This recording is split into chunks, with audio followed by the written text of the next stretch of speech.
Bonjour, je suis Anne-Julie et aujourd'hui je te propose un nouvel accompagnement. Alors un petit peu différent de ce que j'ai l'habitude de te proposer. Pour cela, je vais te demander de te munir d'une feuille et d'un stylo et de suivre tout simplement les consignes. L'exercice que je te propose est l'attelage de Gurdjieff. Pour cela, je vais te demander de noter instinctivement tout ce que cela t'évoque à chaque étape que je vais énoncer au fur et à mesure.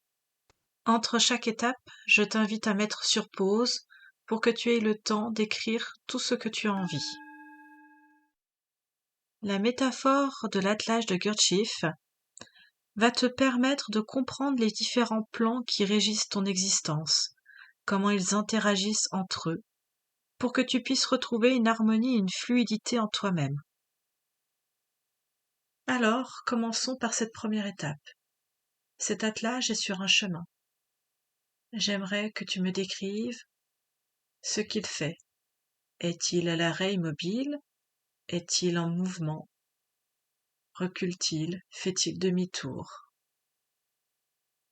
Décris-moi également ce chemin, son environnement. De quoi est-il composé? Mets tous les détails qu'il te semble importants. Tu peux également me noter le temps qu'il fait.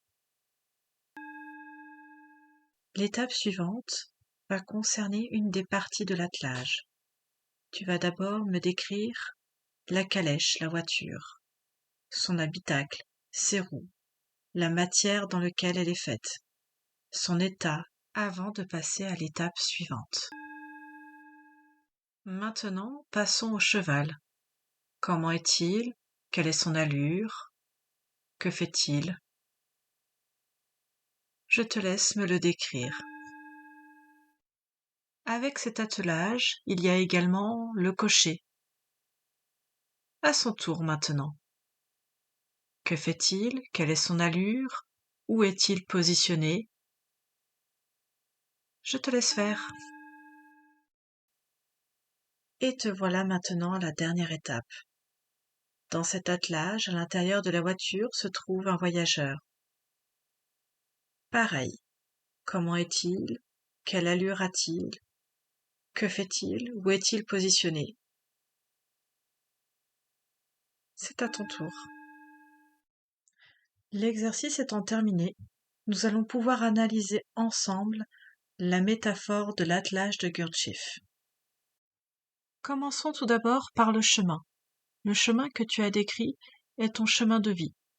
C'est celui de toute ton existence et aussi celui où tu en es là maintenant. Si tu as décrit des trous, des bosses et des cailloux, ceci représente les difficultés que tu as dû surmonter. Les ornières, quant à elles, représentent les habitudes, les schémas, les programmes déjà existants, les mémoires de tes lignées familiales ou de tes vies antérieures, et que tu reproduis inconsciemment, ou non. Les fossés, plus ou moins profonds, représentent les règles, les limites à ne pas franchir. Quant au virage ou à une météo peu clémente, comme le brouillard, cela traduit un manque de visibilité ou un changement radical dans un domaine de ta vie, professionnel, sentimental, familial ou tout autre. Voilà donc un premier aperçu de ton expérience de vie et là où tu en es maintenant. Passons aux 4 éléments suivants. Découvrons ensemble la signification de la calèche, de la voiture.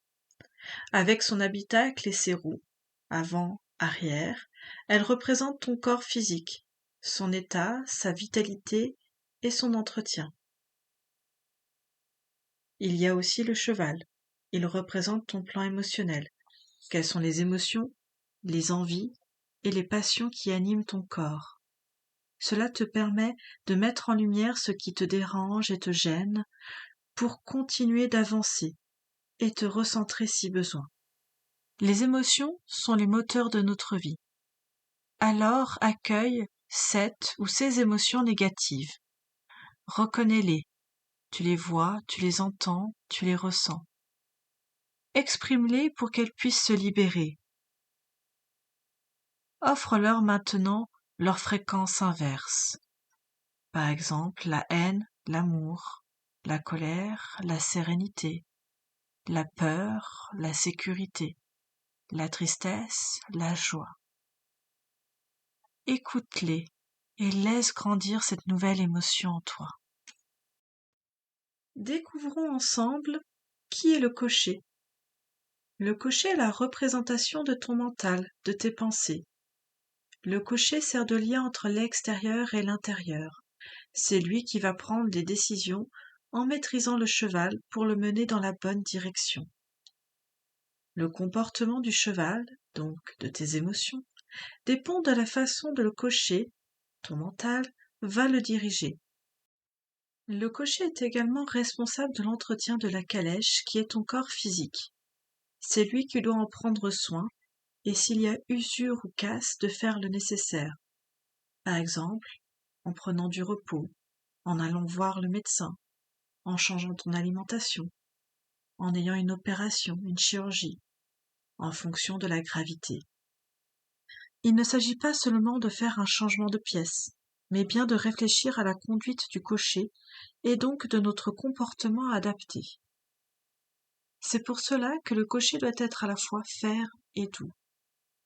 Trop brusque, trop rapide dans sa conduite, le cocher risque de provoquer l'emballement du cheval et entraîner l'attelage vers un accident avec plus ou moins de dégâts et de blessures.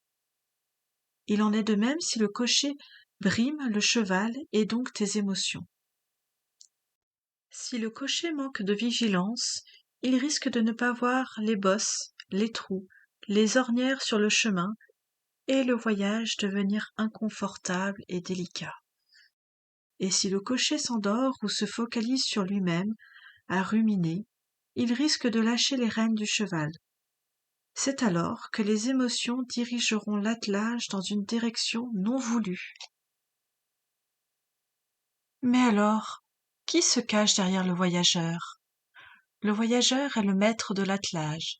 Il est un voyageur invisible et représente ton plan spirituel. Tu peux encore l'appeler ton âme, ta conscience supérieure, ton moi supérieur, ta partie non incarnée. C'est celui qu'on ne voit pas, mais qui te guide. Il te guide avec sa petite voix que l'on peut nommer intuition. Et c'est important que le cocher, donc ton mental, prenne vraiment le temps de se mettre à l'écoute de ce passager invisible, car il est capable de te guider sur le bon chemin.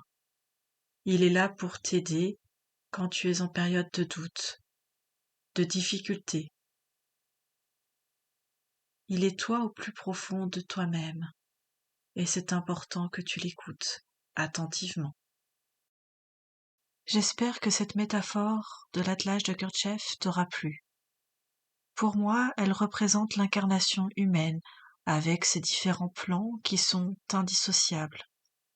Et pour que tu puisses continuer d'avancer sur le chemin de ta vie, il est important que tu sois en parfaite harmonie entre ton corps, tes émotions, ton mental et ta part spirituelle. Pour cela, je t'invite à entretenir ton corps, de nourrir tes passions, tes envies, tout ce qui te fait vibrer, tout ce que tu désires au plus profond de toi. Et si tu restes ferme, précis et doux, tu sauras comment aller jusqu'au bout de tes objectifs.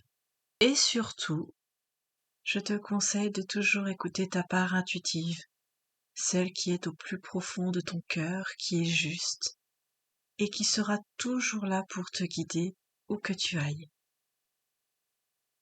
J'espère que cet exercice t'aura plu. Prends bien soin de toi et à bientôt.